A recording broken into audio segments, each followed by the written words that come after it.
79 years. That's the average lifespan of an American citizen. If you're in Japan, it's 83. Canada, 82. 68 in India and Sierra Leone, 50. 79 years, but not all of those are free. If you sleep 8 hours a day, you'll sleep for about a third of your life, which cuts that down to 53 years. If you're like 68% of American students, you'll study from kindergarten to grade 12 and then head to college right after. This takes 3 years worth of time from your life and brings the total down to 50. If you spend a typical 45 years of your life working full-time at 40 hours a week, this amounts to 93,600 hours or 12 years of time, which brings the total down to 38 years. If you retire at the current average age of 63, you'll spend about 16 years of your life in retirement, which might be nice, but some statistics show that 68% of people over the age of 65 suffer from some sort of disablement and require long-term care. So that's not exactly the freest time in your life. So that brings the total down to 22 years. The average American spends a little over 10% of their life cooking, cleaning, eating, or doing housework. This amounts to 8 years of their life and brings the total down to 14 years.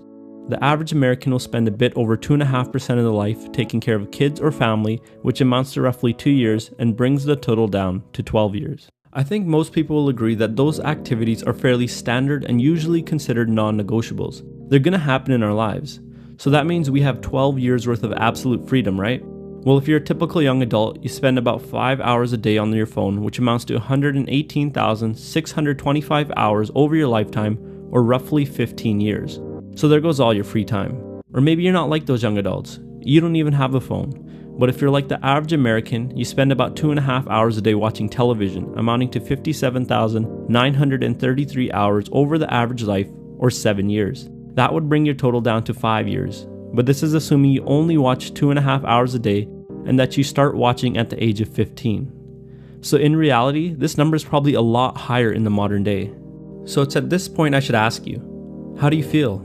Did it make you sad, happy, shocked, or maybe angry? Because how you feel about this data is you telling yourself something important about your own life. What I didn't say is that yes, we're going to spend 12 years worth of time at work, but what if it's work that we love?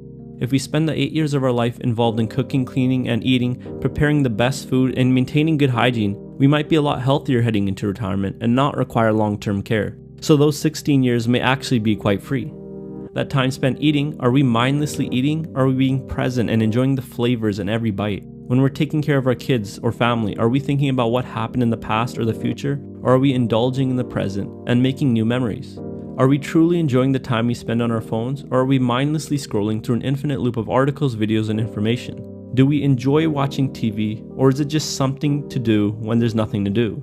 The exact precision of the numbers I presented isn't important. What is important is the feeling the information gave you. What I'm trying to say is that life, even if we are truly free for the whole 79 years, is extremely short. Life has been around for 3.8 billion years on Earth. You and I are just the tiniest of tiniest specks in existence. Whether we like it or not, our clocks are constantly draining. Our most precious asset, our time, is constantly being fought over, and we might never come back. If you're working a job you hate, that's 12 years of your life gone. If you aren't healthy or financially prepared for retirement, that's another 16 years gone. If you're in the habit of constantly checking your phone or going home and watching TV on the couch all day, and you don't really enjoy these activities, that's at least another 10 years of your life gone. So it's time to make a decision. We can do what we think we're supposed to do or what people tell us to do. Passively let life pass by and keep on thinking that we have a lot of time left. Constantly think about the past and worry about the future. Lose an hour here and an hour there and keep waiting for tomorrow. Or we can truly understand the shortness of life and start taking control of it. Start appreciating each moment for what it really is. A moment we'll never get back. And become deliberate with our actions. I'm not advocating anyone hastily quit their job or drop out of school. Not at all. Self-discipline and delayed gratification are great tools that can be used to maximize overall freedom and enjoyment in life. The only thing I'm advocating is to be mindful of how we spend our own time.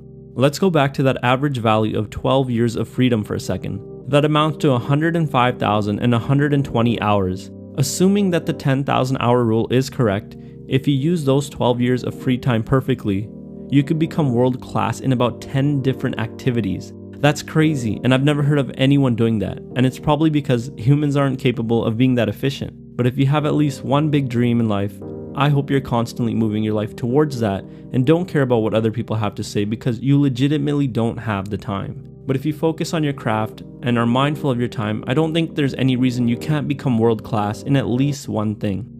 Life's too short, and you never know when it's going to end.